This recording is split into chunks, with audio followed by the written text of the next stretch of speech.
რატომ იმყოფებოდა სუსის ხელმძღვანელი ამერიკის შეერთებულ შტატებში და ვისთან გამართა შეხვედრები მამუკა მდინარაძემ. სახელმწიფო უსაფრთხოების სამსახური მოკლე განცხადებით შემოიფარგლა, რომელშიც ვკითხულობთ, რომ მდინარაძე ამერიკელი კოლეგების მიწვევით სამუშაო ვიზიტით შტატებში 7 თებერვალს იმყოფებოდა. შეხვედრა კი უსაფრთხოების საკითხებთან დაკავშირებით გაიმართა. დღეს შალვა პაპუაშვილს ჟურნალისტებმა კითხეს, მდინარაძის ამერიკის შეერთებულ შტატებში ვიზიტისას ხომ არ განიხილებოდა ბიძინა ივანიშვილისთვის სანქციების მოხსნის საკითხი, რის პასუხადაც ოცნების პარლამენტის თავმჯდომარემ სუსის მიერ გავრცელებული განცხადების შინაარსი გაიმეორა. ვამბობთ კიდევაც, რომ საქმიანი ურთიერთობა სახელმწიფო სხვადასხვა ინსტიტუტებს შორის გრძელდება, ასე რომ თქვენ ნახეთ სახელმწიფო უსაფრთხოების სამსახურის განცხადებაც ეს იყო, რა თქმა უნდა, საკითხი, რომელიც უსაფრთხოების ნაწილში თანამშრომლობას ეხება და ჩვენთვის მნიშვნელოვანი არის იმ გამოწვევების ფონზე, რომელიც დღეს გლობალურად არსებობს და იმ პოლიტიკის ფონზე, რომელსაც ამერიკის შეერთებული შტატები ატარებს, რომ შეამციროს კონფლიქტები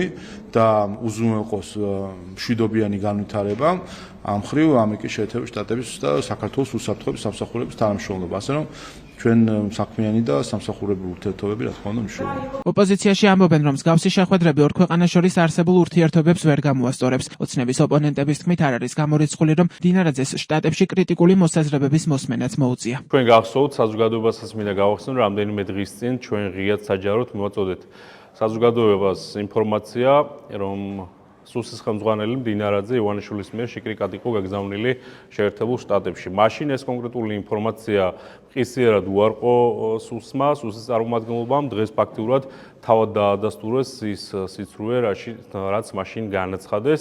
შესაბამისად, კეთილინებონ საზოგადოებას აუხსნან, რა მიზნებით იყო გაგზავნილი, რა მიზნებისთვის გააგზავნა ივანიშვილმა მდინარაძე და ვისთან ჰქონდა ეს კონკრეტული შეხვედრება. ვფიქრობ, რომ ამ ყველაფრის ფონზე კეთილუნა ინებონ და აუხსნან საზოგადოებას, რა მიზნებისთვის იყო გაგზავნილი და ვისთან ჰქონდა ეს კონკრეტული შეხვედრება. ჩვენ როდესაც ვამბობთ კონკრეტულ ინფორმაციას, ხედავს საზოგადოება, რომ ეს არის სიმართლე, ხოლო ოცნება, როგორც ყოველთვის, იტყუება და მათი ეს ინფორმაციაც ასევე იყო ტყუილი. თავადის გარემოება, რომ მდინარაძის ვიზიტს უარყოფთ მთელი ამ დროის განმავლობაში, აჩვენებს იმას, რომ ქოცურ რეჟიმს არ სურს გამოთქვდეს იმაში, რომ ისინი არიან დაბარებული სავარაუდოდ მაღალი ალბათობით ყურის ასაწევად, არც ამას არ გამორიცხავდი, ასე თუ ისე ჩვენ უნდა გვესმოდეს, რომ თავარი რაც დღეს ქართულ ხალხს აინტერესებს არის აღდგება თუ არა ის სტრატეგიული პარტნიორობა, რომელიც შეწყდა ქოცობის გამო 2024 წელს.